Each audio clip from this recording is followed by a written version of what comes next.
유아세대 교육 1강 오리엔테이션을 시작하겠습니다. 사랑하는 자녀에게 유아세례를 받게 하고자 준비하시는 부모님께 축하와 축복의 메시지를 전합니다. 유아세례 교육은 총 4주간 이루어지며 매주 토요일 망담교회 유튜브 계정에 동영상이 업로드될 예정입니다. 그 영상을 보시고 함께 배워가시면 됩니다. 마지막 주차에는 대면 강의로 진행하며 질문도 받고 세례문답도 준비하는 시간을 가지도록 하겠습니다. 우리 마지막 주차까지 함께 열심히 완주해 봅시다. 먼저 유아세례에 대해서 설명해 드리겠습니다.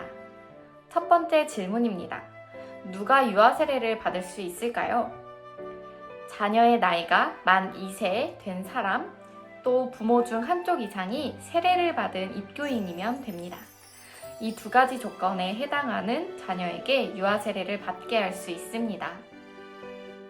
두 번째 질문입니다. 유아세례는 어떤 의미가 있을까요? 사실 유아세례 제도가 성경에 나와 있지는 않습니다. 신앙을 가진 부모가 그 자녀를 하나님께서 주신 자녀라 인정하며 하나님 나라의 가치로 잘 양육하겠다고 결단하는 예식입니다. 동시에 그 모든 양육 과정을 주님께서 인도해 주시기를 바라는 신앙의 고백의 결단이라고 할 수 있습니다.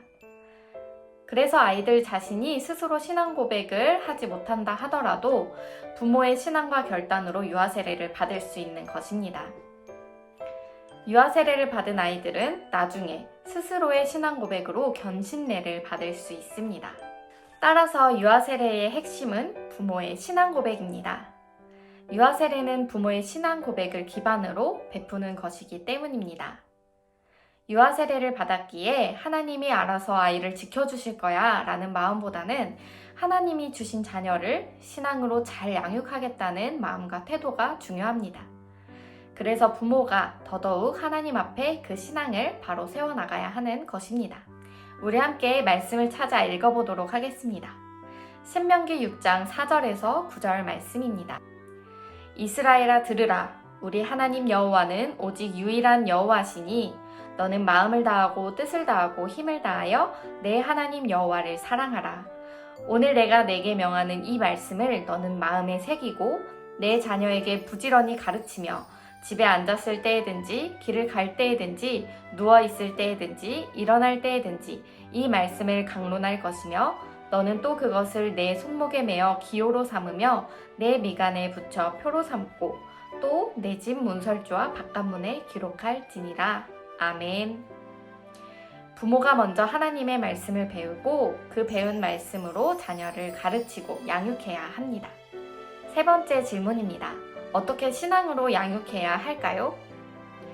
첫 번째, 부모는 자신의 자녀가 하나님의 자녀임을 기억해야 합니다. 내 생각과 기준으로 양육해서는 안 됩니다. 부모는 하나님의 대리자이며 하나님의 말씀과 뜻을 따라 자녀를 맡아 양육하는 청지기입니다. 아이에게는 부모가 하나님을 만나는 가장 첫 번째 통로가 되기 때문입니다. 부모에게는 자녀 스스로 하나님의 자녀임을 깨달을 수 있도록 해야 하는 사명이 있습니다. 두 번째, 부모는 성경대로 자녀를 양육해야 합니다. 각 가정마다 교육 방침과 원리가 있고 중요시 여기는 가치관이 있을 것입니다. 또 집집마다 가온도 있습니다. 행복, 출세, 부유함 등 이런 것들을 누리며 살라고 가르치며 그러한 삶을 기대할 수도 있습니다. 그러나 믿음의 부모는 성경의 말씀과 하나님 나라의 가치대로 가르친다는 원칙을 가져야 합니다. 항상 모든 가르침의 기준은 말씀이 되어야 합니다. 가정과 교회가 함께 아이를 말씀과 신앙으로 양육할 때 아이가 신앙인으로 바르게 설 수 있습니다. 부모님은 가정에서 식사기도, 자녀기도, 또 예배드리는 삶, 말씀을 읽고 묵상하는 삶, 또 하나님을 그렇게 만나는 삶을 직접 보여주며 가르쳐 주어야 합니다. 잠언 22장 6절 말씀을 함께 읽어보도록 하겠습니다. 마땅히 행할 길을 아이에게 가르치라. 그리하면 늙어도 그것을 떠나지 아니하리라. 어릴 때 배운 것은 평생 간다는 말이 있습니다. 무엇보다도 좋은 신앙 습관이 들도록 자녀를 교육해야 합니다. 세 번째, 부모는 신앙인으로서 본을 보여야 합니다. 다른 지식은 말 또는 글로만 배울 수도 있습니다. 그러나 신앙은 다릅니다. 신앙은 말과 삶으로 함께 배워야 배울 수 있습니다. 삶이 동반되어야 합니다. 그래서 믿음의 자녀는 말과 글이 아니라 부모의 뒷모습으로 배운다는 말도 있습니다. 우리가 알지 못하는 사이에 자연스럽게 부모의 삶을 보고 그대로 따라한다는 것입니다. 부모의 삶이 본이 될 때 아이들도 자연스럽게 그의 신앙을 따라 배울 수 있습니다.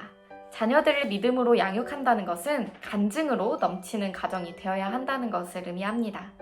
중요한 일들 앞에서 얼마나 기도함으로 나아가는가, 돈을 사용함에 있어서 어떤 기준으로 사용하는가, 이 세상을 살아가면서 베풀고 섬기는 본을 보이고 있는가, 또 말씀을 가까이 하고 말씀 앞에 고민하고 순종하는 모습을 보이고 있는가, 그리고 부모가 기도하는 모습을 늘 보여주고 있는가, 이런 모습을 늘 돌아보아야 합니다.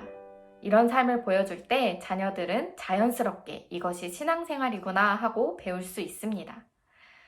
또 자녀들에게 축복 기도와 축복의 말을 많이 해주어야 합니다. 축복은 씨가 되어 자녀들의 삶에 뿌려질 것이기 때문입니다. 마지막으로 아이들로 인하여 세상의 야망이 아닌 하나님의 비전을 품고 살아가도록 도와주어야 합니다. 그 모든 부모님의 결단이 모여 행하는 예식이 바로 유아세례입니다. 유아세례는 부모의 결단과 책임이 중요합니다. 마음에 큰 부담을 가지고 살아야 할 수도 있습니다. 종교개혁가 존 칼빈은 말했습니다. 유아세례는 하나님의 예정과 언약에 의한 것이지만 동시에 자녀를 계속해서 신앙으로 양육해야 할 부모와 교회의 책임이 주어진다. 멋지게 자녀를 신앙으로 양육해서 멋진 믿음의 명문 가문이 되기를 주님의 이름으로 축복합니다. 이번 1강을 마치며 여러분에게 드리는 과제가 있습니다. 먼저 첫 번째는 한 주 동안 오늘 배웠던 내용을 생각하며 아이를 위하여 매일매일 축복의 기도를 해 주시기 바랍니다. 또 한 주 동안 여러분들이 아이에게 축복으로 불러주고 싶은 노래가 있다면 그 노래를 한 주 동안 계속해서 아이와 함께 들어주시면 좋겠습니다. 우리 다음 시간 만날 때까지 그 두 가지 과제에 충실히 이행하면서 다음 시간에 함께 만나겠습니다.